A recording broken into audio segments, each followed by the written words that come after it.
Olá, boa noite. Boa noite. O número de denúncias contra os pancadões, como são chamados os bailes funk, bateu recordes na pandemia em São Paulo. O crescimento é de quase 80% em relação ao mesmo período do ano passado. O pancadão se estende noite adentro, se arrasta até depois do amanhecer. Era para acontecer o samba, né? Só que aí depois do samba virou isso daí. Virou pancadão. É, que começou a chegar um monte de carro de som, aí assim começou. A diversão fica na rua, mas o que se propaga com eficiência para todos os lados é o som. Na noite de domingo, uma dona de casa de 78 anos deu um basta. Jogou água em quem estava lá embaixo. Um rapaz pegou a mangueira e puxou. A idosa caiu de uma altura de mais de 2 metros. O jovem já foi identificado pela polícia. Dona Valdete está internada. Não há necessidade aí, sabe, de você adoecer ou ter uma pessoa precisando de um socorro. Como é que, sabe, você não consegue, vai só sair de avião por cima? As queixas contra os chamados pancadões cresceram durante a pandemia. De janeiro a setembro deste ano, foram quase 72 mil. 78% a mais que no mesmo período do ano passado. Um problema que até a Polícia Militar tem dificuldade em combater. São evitar a consequência pior, que seria a PM entrar no meio de um pancadão desse por causa de um barulho. O barulho é uma lei de baixo potencial ofensivo, ela não está exatamente levando perigo a pessoas, mas se a PM entrar, ela vai levar perigo. Segundo o especialista em segurança, o único meio de combater os pancadões e o barulho é agir antes da festa começar. Uma das maneiras tem sido aplicar a lei que prevê multa para motoristas de carros com equipamentos de som instalados. Em agosto, houve uma alta de 58% no número de infrações por som alto em veículo em São Paulo. Isso implica num planejamento desde lazer competitivo para esses jovens, no local adequado, que eles possam dirigir para lá. A Polícia Civil investigando, os grupos criminosos estão agindo para vender drogas, por exemplo. A Polícia Militar fazendo um tipo de apoio quando inicia o processo da formação do baile. Veja agora outros destaques do dia. O ministro Luiz Roberto Barroso determina o afastamento do senador encontrado com dinheiro na cueca. Imagens aumentam a suspeita de que André do Rap tenha deixado o Brasil. Presos brasileiros que levavam cocaína para Portugal. Brasil e Paraguai reabrem a fronteira. E no Dia do Professor, uma história de amor e dedicação ao ensino.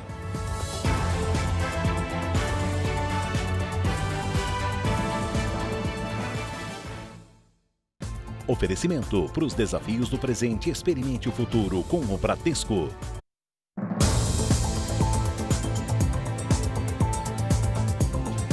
O carro do advogado de André do Rap foi flagrado por câmeras de segurança em 2 pontos diferentes da cidade de Maringá, no Paraná. Um registro é do sábado, dia em que o traficante foi solto, e o outro é da segunda-feira. A polícia acredita que André do Rap fugiu do país num avião particular. Segunda-feira, 12 de outubro, 2h44 da tarde. Essas imagens podem ser o último registro que a polícia tem do paradeiro de André do Rap. O carro foi flagrado numa rua em Maringá, 2 dias depois do narcotraficante ser solto. O veículo é do advogado de André do Rap, Áureo Tupinambá, que buscou o cliente no presídio de Presidente Venceslau no sábado. Essa outra câmera de segurança mostra o mesmo carro no centro da cidade paranaense, 5 horas após o criminoso sair pela porta da frente da cadeia.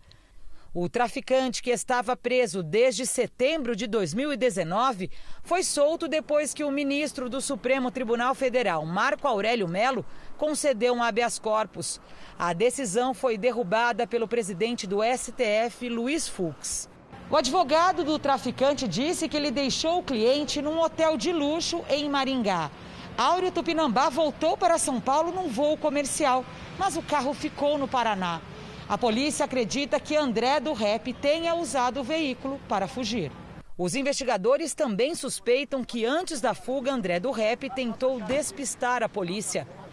No dia em que saiu da prisão, a filha do traficante postou um vídeo nas redes sociais, no que parece ser a pista do aeroporto de Presidente Prudente, no interior de São Paulo. A publicação seria proposital para que os policiais acreditassem que o traficante decolou de lá. Agora, querer que eu ficasse triste ou que eu não fosse dar um beijo, um abraço no meu pai, aí é forçar a barra, né? A polícia acredita que André do Rep deve ter fugido para o Paraguai ou para a Bolívia por uma pista clandestina. Nós não acreditamos, né, que ele fosse pegar um avião comercial, uma linha comum. Ele tem um poderio financeiro muito grande, ele tem uma rede que dá um apoio para ele muito grande. Nós temos a convicção clara que ele realmente saiu do país. Ou uma pista clandestina, um avião particular, ou até de helicóptero. Ainda hoje, a decisão do Supremo de manter a ordem de prisão do traficante André do Rep. A Polícia Federal prendeu 10 pessoas numa operação contra o tráfico internacional de drogas, armas e contrabando na fronteira do Brasil com o Paraguai. Em um dos mandados de busca e apreensão, os policiais chegaram à casa de luxo de um dos líderes da facção criminosa em Guaíra, no Paraná. O banheiro da casa, todo revestido em mármore, tem banheira de hidromassagem e pias e torneiras banhadas a ouro. A Polícia Federal estima ter apreendido 10 milhões de reais em bens na ação de hoje. O Paraguai expulsou hoje o contrabandista brasileiro preso no início da semana na região de fronteira. Fábio Costa estava na lista dos mais procurados do Brasil.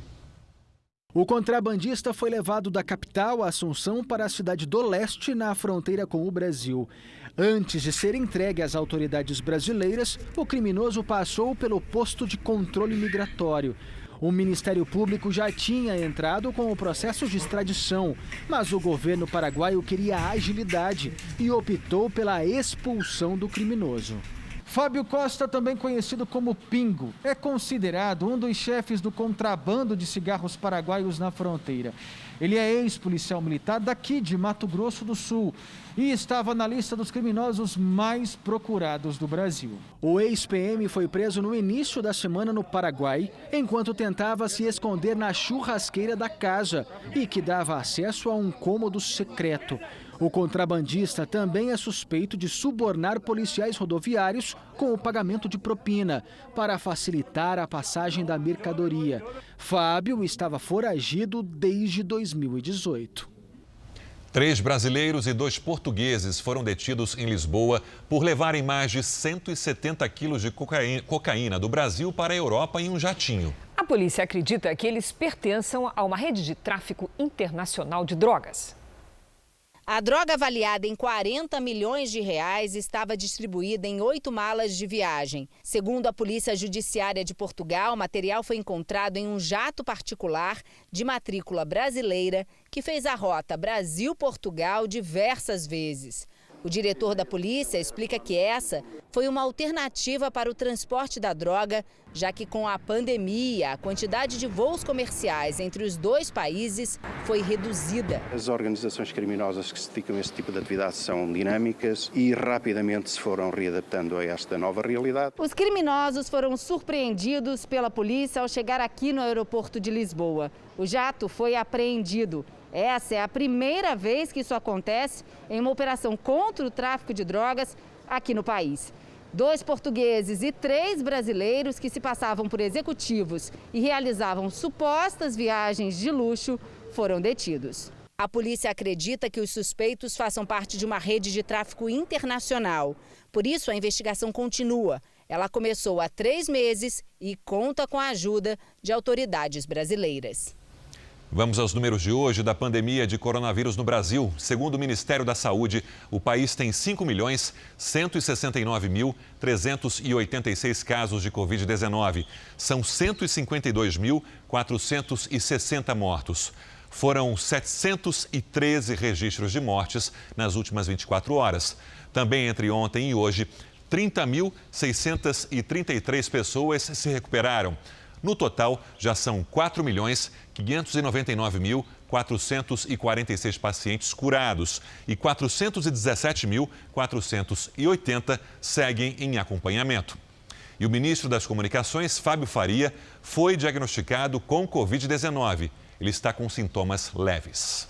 A Organização Mundial da Saúde afirmou que o aumento de novos casos da Covid-19 na Europa é preocupante, mesmo com o número de mortes pela doença mais baixo do que na primeira onda da infecção.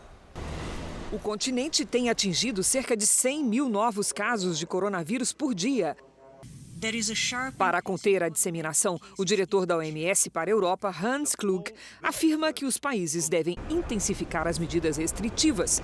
Nos Estados Unidos, 39 dos 50 estados tiveram alta no número de novos casos nesta semana.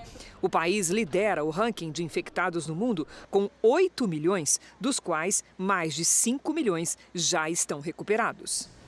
A Ponte da Amizade foi reaberta em Foz do Iguaçu, no Paraná. As fronteiras entre Brasil e Paraguai estavam fechadas desde março. Ainda era madrugada quando os primeiros carros começaram a cruzar a Ponte da Amizade em Foz do Iguaçu, no Paraná. Rapidamente, longas filas se formaram. O movimento no sentido paraguaio foi intenso até o início da tarde.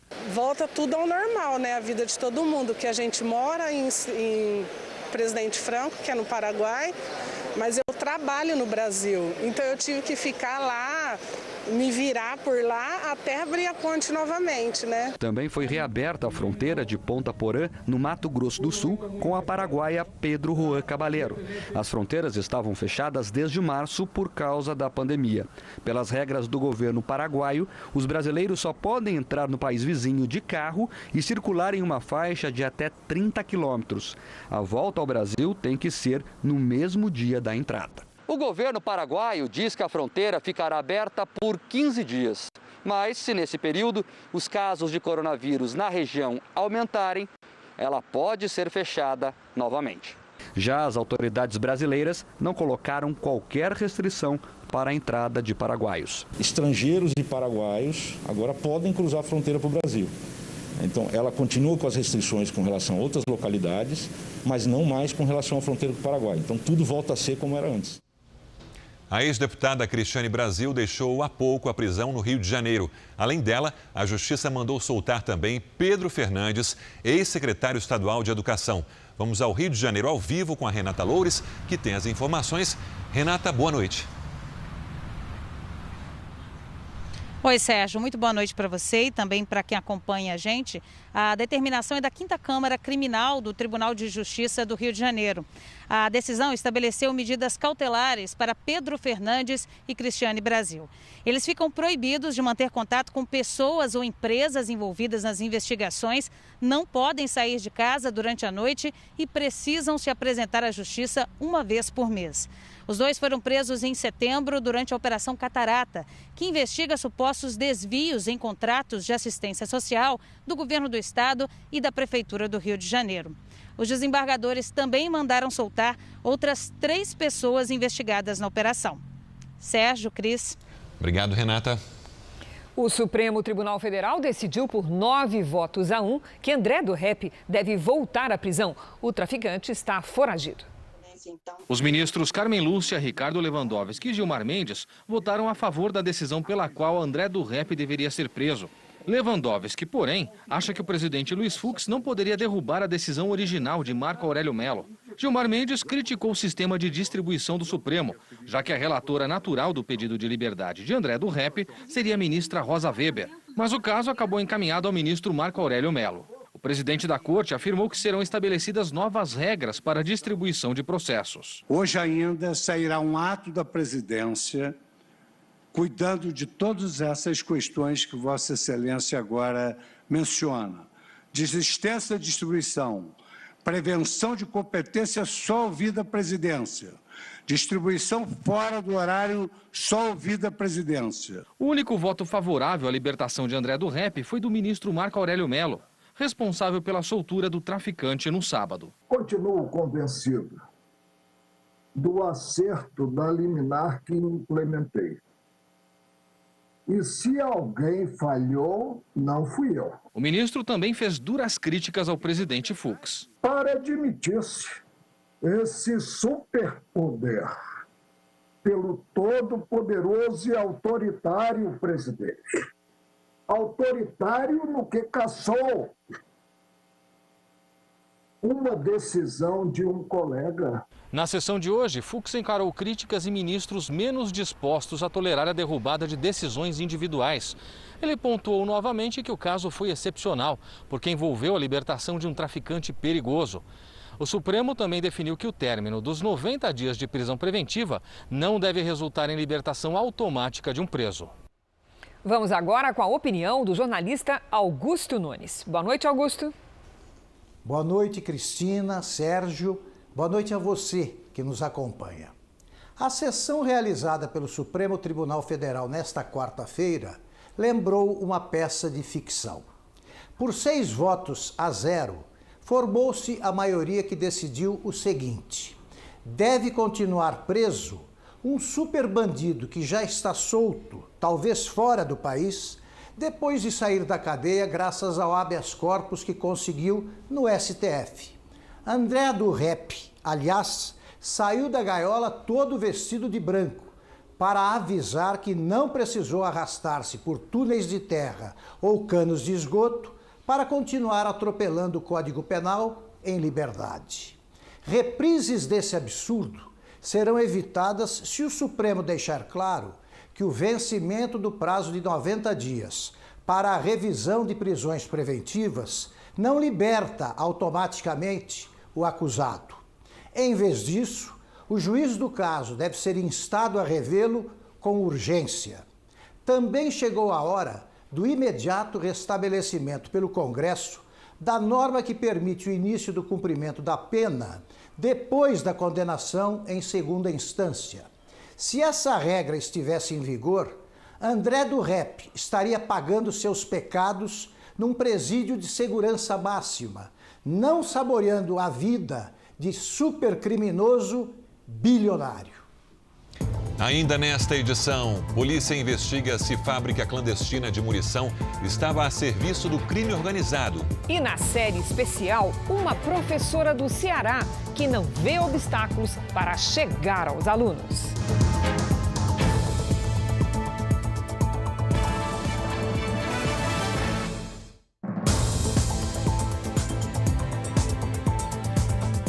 O ministro Luiz Roberto Barroso, do Supremo Tribunal Federal, determinou o afastamento de Chico Rodrigues do Senado. O parlamentar, encontrado com mais de R$30 mil na cueca, deixou a vice-liderança do governo no Congresso. A decisão de afastar Chico Rodrigues do cargo por 90 dias não é automática. Precisa ser confirmada pela maioria em votação no Senado. Luiz Roberto Barroso justificou que os supostos delitos são graves e que o senador estaria usando o cargo para desviar dinheiro destinado ao enfrentamento da pandemia de coronavírus.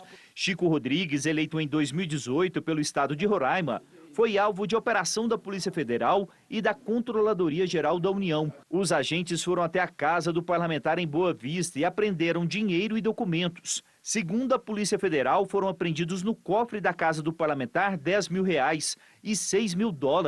Os agentes narraram ainda que Chico Rodrigues teria pedido para ir ao banheiro e tinha um volume diferente na roupa. Os policiais fizeram uma primeira busca e verificaram que o senador estava com R$15 mil na cueca. Questionado novamente se ocultava mais dinheiro, o parlamentar retirou das roupas íntimas outros R$17.900 e, numa terceira vez, ainda entregou mais R$250, num total de mais de R$33 mil. Toda busca e apreensão foi gravada, mas, segundo Luiz Roberto Barroso, as imagens foram ocultadas porque são constrangedoras. Em nota, o senador afirmou que acredita na justiça e que por este motivo está tranquilo. Disse ainda que teve sua casa invadida apenas por ter feito seu trabalho como parlamentar, levando recursos de combate à Covid-19 para a saúde do Estado. Chico Rodrigues era vice-líder do governo no Senado. No fim da manhã, a saída dele da função já havia sido publicada no Diário Oficial da União. O texto diz que a exoneração da função foi feita a pedido do senador. Mas a realidade não foi bem essa. Desde a madrugada de hoje, irritado com as suspeitas sobre o parlamentar, o presidente Jair Bolsonaro havia determinado que Chico Rodrigues deixasse a função de vice-líder do governo no Senado. Agora, na visão de Bolsonaro, a situação fica a cargo da Polícia Federal e da Justiça. coube ao líder do governo no Senado, Fernando Bezerra, formalizar a saída de Chico Rodrigues. O Democratas, partido de Chico Rodrigues, e dos presidentes da Câmara, Rodrigo Maia, e do Senado, Davi Alcolumbre, determinou que o departamento jurídico acompanhe a investigação e, caso sejam comprovados crimes, o parlamentar poderá ser punido. Há apoiadores na saída do Palácio da Alvorada, o presidente Jair Bolsonaro afirmou que o senador não fazia parte do governo. Essa investigação de ontem é um exemplo típico do meu governo, que não tem corrupção no meu governo, não tem corrupção, e combate a corrupção seja de quem for. Vocês estão quase há 2 anos sem ouvir falar em corrupção no meu governo. O meu governo são os ministros e estatais e bancos oficiais. Esse é o meu governo. A rejeição ao governo Bolsonaro está no menor nível desde abril do ano passado. O levantamento foi feito pela XP Investimentos em parceria com o Instituto de Pesquisas Sociais, Políticas e Econômicas. Entre setembro e outubro, a avaliação do governo como ótimo ou bom se manteve em 39%. O percentual de quem considera o governo regular foi de 24% para 28%. Em relação a quem considera a gestão do presidente ruim ou péssima, o número caiu de 36% no mês passado para 31%. É a rejeição mais baixa desde abril de 2019. 2% dos entrevistados não souberam ou não responderam. A pesquisa foi realizada entre os dias 8 e 11 de outubro, com 1.000 entrevistados de abrangência nacional. A margem de erro é de 3,2 pontos percentuais, para mais ou para menos. Ainda nessa edição, o helicóptero cai e mata 2 pessoas no interior do Rio. E na série especial, a professora que pedala 6 quilômetros para dar aulas no interior do Ceará.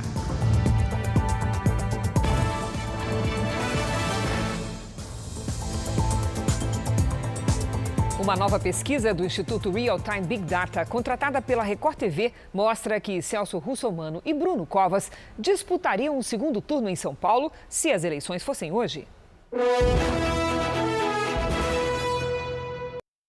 Celso Russomano aparece na frente com 28% das intenções de voto. O atual prefeito, Bruno Covas, tem 23%. Os dois estão tecnicamente empatados dentro da margem de erro. Guilherme Boulos tem 10%, Márcio França, 8%, Gilmar Tato, 4% e Arthur Duval, mamãe falei, 2%. Com 1% apareceram Marina Elou, Andréa Matarazzo, Joyce Hasselmann, Orlando Silva e Levi Fidelix. Antônio Carlos, Felipe Sabará e Vera Lúcia não pontuaram. Brancos e nulos somam 14%. Não souberam e não responderam 6%. A pesquisa Real Time Big Data foi feita entre os dias 13 e 15 de outubro, com 1.000 eleitores. A margem de erro é de 3 pontos percentuais. E o nível de confiança é de 95%. Em Belo Horizonte, o atual prefeito seria reeleito no primeiro turno. Alexandre Calil aparece com 58% das intenções de voto. João Vitor Xavier tem 8%. Bruno Engler, 5%. E Áurea Carolina, 4%. Depois vem Rodrigo Paiva, com 3%. Nilmário Miranda, com 2%. E Luísa Barreto, com 1%. Outros candidatos somam 3%. 7% afirmaram que vão votar em branco ou nulo. E 9% não souberam ou não responderam. O Instituto Real Time Big Data ouviu 1.000 eleitores de Belo Horizonte entre os dias 13 e 15 de outubro. A margem de erro é de 4 pontos e o nível de confiança da pesquisa é de 95%. Museus e centros culturais começaram a reabrir esta semana em São Paulo. Hoje foi a vez do Museu do Futebol voltar a receber o público com uma exposição emocionante. Ela comemora os 80 anos do maior jogador da história do esporte. Aproveite para fazer um teste. Aponte a câmera do celular para o QR Code aqui na tela e veja o que você sabe sobre Pelé. O Rei Pelé está de volta ao estádio do Pacaembu. E o público novamente no Museu do Futebol, que nesta fase verde da pandemia foi reaberto com medidas de segurança. Na exposição que comemora o aniversário de Pelé, grupos de 10 pessoas entram com hora marcada. Durante meia hora, fazem um passeio pela trajetória do rei. É uma exposição que tem como objetivo trazer para as novas gerações o porquê que o Pelé é rei. Ela é uma exposição muito jovem, muito lúdica, tem muitos interativos. Nesta sala, um vídeo mostra Pelé desde a infância até o estrelato. Pelé se consagrou por todos os gramados em que jogou o mundo afora. O ídolo do Santos também é admirado por torcedores dos mais diversos times. Nunca houve fronteiras para o rei do futebol, que ao fazer 80 anos ainda encanta gerações. Por que o Pelé é rei? Conta pra mim. Que ele é o melhor jogador do mundo. Desde o dia que chegou ao Santos, em 1956, Pelé e Pepe fizeram uma dupla sintonizada fora e dentro do campo. Pepe tinha 21 anos, Pelé ia fazer 16. Não é só o rei que está fazendo 80 anos, é o futebol. Ele realmente tem todos os atributos de um jogador excepcional, o melhor do mundo de todos os tempos. É o rei do futebol, tá de parabéns. No aniversário de 80 anos do rei, bem que se poderia começar a comemorar também o nascimento do futebol, ou do futebol num outro patamar. Uma visita incomum chamou a atenção de quem passava pela praia de Jaguaribe, em Salvador. Guardas ambientais fizeram a captura de um jacaré, que é da espécie coroa. A suspeita é de que o animal, com 2 metros de comprimento e 30 quilos, foi trazido pelas águas do rio Jaguaribe. Ele ficará num abrigo até ser devolvido à natureza. No Rio de Janeiro, uma guerra de recursos pode impedir que sejam punidos os suspeitos de envolvimento no escândalo do propinoduto. O processo corre o risco de prescrever e o dinheiro da propina poderá voltar aos fiscais investigados. No Superior Tribunal de Justiça e no Supremo Tribunal Federal, as duas maiores instâncias da Justiça, liminares travam o processo que investiga a máfia dos fiscais. O escândalo do propinoduto, como ficou conhecido, veio à tona em 2002 e envolveu Rodrigo Silveirinha Correia, ex-subsecretário de Administração Tributária do Rio de Janeiro, no governo de Antony Garotinho. Ele fazia parte de um grupo de fiscais e auditores suspeitos de extorquir dinheiro de empresas e enviar ilegalmente mais de 33 milhões de dólares, ou quase 200 milhões de reais, conforme o câmbio de hoje, para um banco suíço. Em 2003, Silveirinha e outros 23 réus foram condenados a 15 anos de prisão pela Justiça Federal por vários crimes, entre eles formação de quadrilha e lavagem de dinheiro. Mas a sucessão de recursos vem adiando a sentença final sobre o caso. Resultado: daqui a 6 meses, o processo pode prescrever. É sinônimo de impunidade. É apelação, é embargo de declaração, são embargos infringentes, recurso especial, recurso extraordinário. É evidente, não vai dar tempo para se julgar o caso. A situação ainda pode premiar os suspeitos de lesar os cofres públicos. A Justiça da Suíça só aceita repatriar o dinheiro da corrupção quando forem esgotados todos os recursos jurídicos aqui no Brasil. Numa eventual prescrição, os réus poderiam receber de volta o valor da propina depositado no exterior. Não é assim que a sociedade uma situação dessa. É uma vergonha.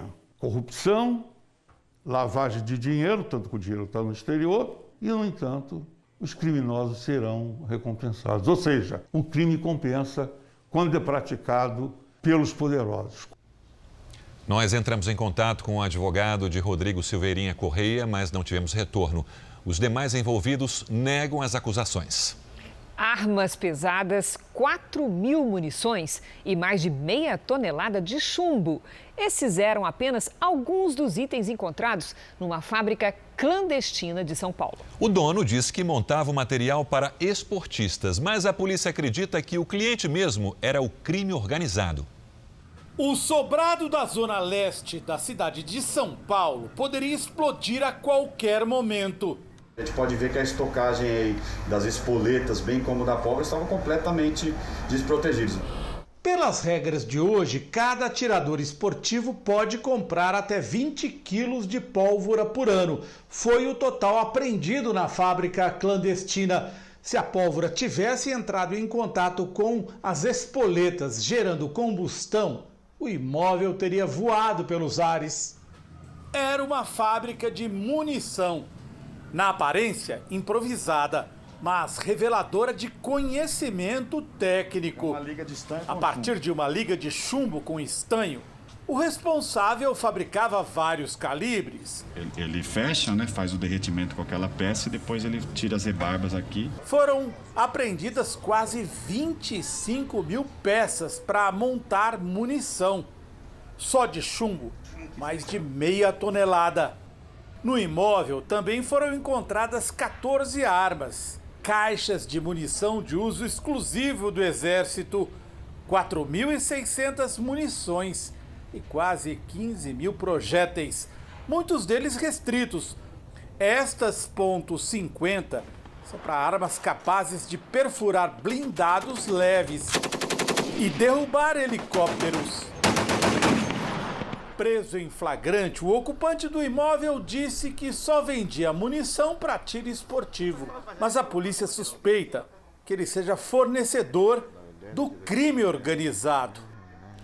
A chuva se espalha pelo centro-oeste, mas algumas cidades da região ainda sofrem com a seca. É o segundo pior mês de outubro em queimadas no Pantanal. Será que vai cair água suficiente para aliviar a situação por lá? Vamos saber com Lidiane Sayuri. Boa noite, Lidi. Boa noite, Cris. Vai sim, viu? Boa noite para todo mundo. Até o fim do mês, toda essa área roxa aqui do mapa vai receber chuva bem volumosa. Agora, mesmo nos lugares de tempo firme, a temperatura não subiu tanto. O que aconteceu? A umidade aumentou dessa vez. Vamos ver aqui na arte. Quando a atmosfera está seca, o sol aquece a superfície, o calor sobe, elevando a temperatura. Agora, quando temos umidade, o calor se mistura às gotinhas e perde energia. Por isso, a temperatura não sobe tanto. Amanhã pode chover do sudeste até o norte. E vamos ter tempo firme nas áreas claras. Na região central, alerta para granizo e ventania. No Rio de Janeiro, inclusive, risco de deslizamentos. Em Porto Alegre, máxima de 24 graus amanhã. Em Cuiabá, faz até 36 com pancadas de chuva. No Rio de Janeiro, chuva pesada e 23 graus. Em Salvador, 31. Em São Paulo, a chuva diminui em relação a hoje. Amanhã, máxima de 21 graus, depois começa a subir novamente. Obrigada, Lidy. Até amanhã. A seguir, na série especial, uma homenagem ao Dia do Professor. Você vai conhecer a professora que vai de bicicleta ensinar alunos no interior do Ceará.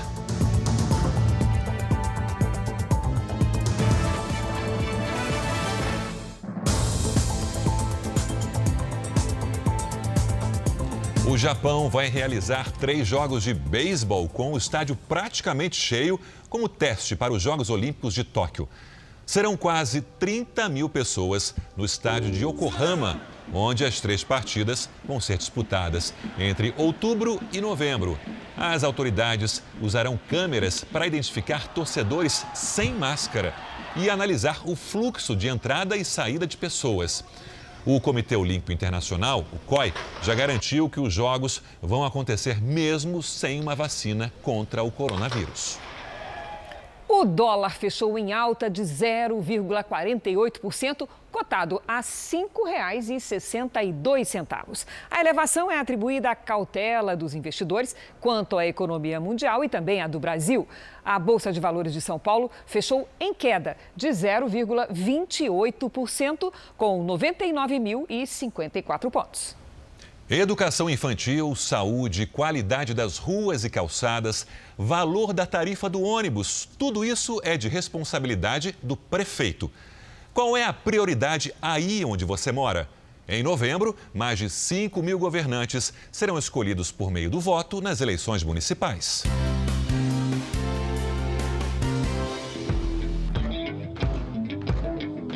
Está lá no artigo 5º da Política Nacional de Mobilidade Urbana. Acessibilidade universal, segurança nos deslocamentos das pessoas. São alguns dos princípios da lei que deve ser respeitada pelos municípios. Mas é comum encontrar calçadas como esta aqui pelas cidades brasileiras. Uma pessoa com deficiência numa cadeira de rodas, um pai ou uma mãe com um carrinho de bebê, um idoso. Como exercem esses direitos? Cabe a todo cidadão cobrar o prefeito para manter as vias públicas em boas condições, assim como limpeza da cidade e iluminação. Outros exemplos do que é a obrigação da prefeitura: formação de uma guarda municipal, serviços de saúde e o oferecimento de educação básica para crianças a partir dos 4 anos de idade. Tudo pago com verba de impostos, ou seja, dinheiro do contribuinte. A educação infantil começa por uma articulação de mães que pressiona por creche para poder trabalhar. E olha só que interessante, quem é que efetivamente passa a dialogar com esse conjunto de pessoas? É a prefeitura, é o poder local. O prefeito é o executivo que está perto do cidadão. Demora nos pontos, ônibus lotados, aumento dos preços das passagens. Tá achando ruim? Já sabe quem cobrar, né?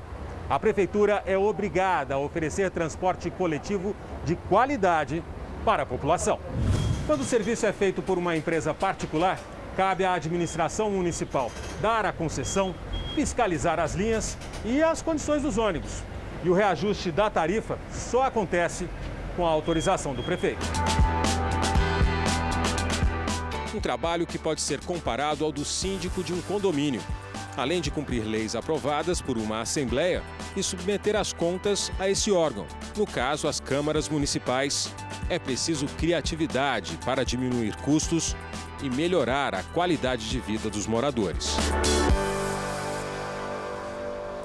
Hoje é dia do professor, 15 de outubro, as escolas estariam em festa, os alunos levariam presentes.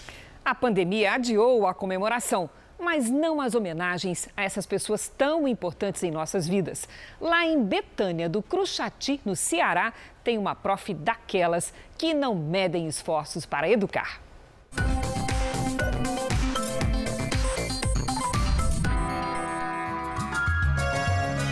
O sol chega colorindo o sertão.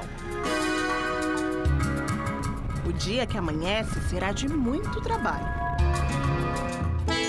A quase 150 quilômetros de Fortaleza, em Betânia do Cruxati, um distrito de Itapipoca, a professora Noa Dias está só começando a sua rotina. As primeiras atenções vão para a Glória, a filha mais nova, de 2 anos. A mais velha, Ana Lídia, de 9 anos, acompanha tudo de perto e já sabe até o que vai ser quando crescer. Eu quero ser pediatra.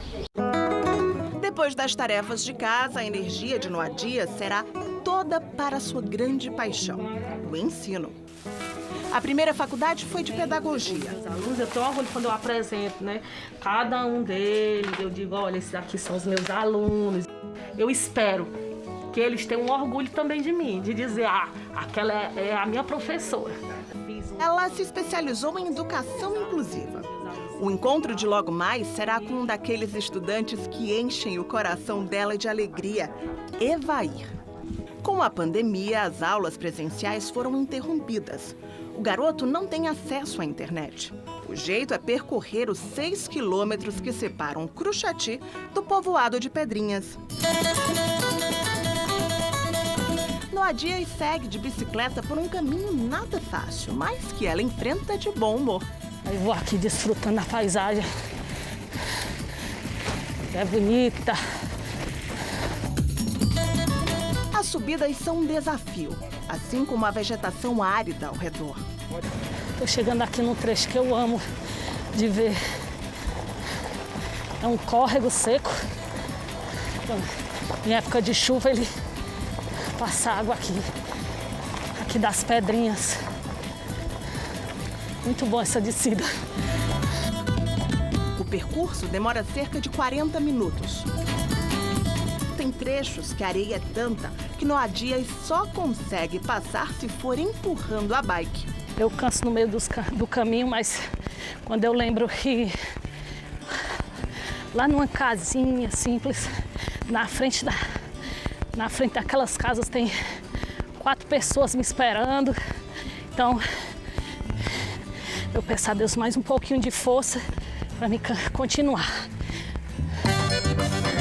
Quando aponta na curva, a criançada corre para receber a professora e a reta final vira uma grande alegria.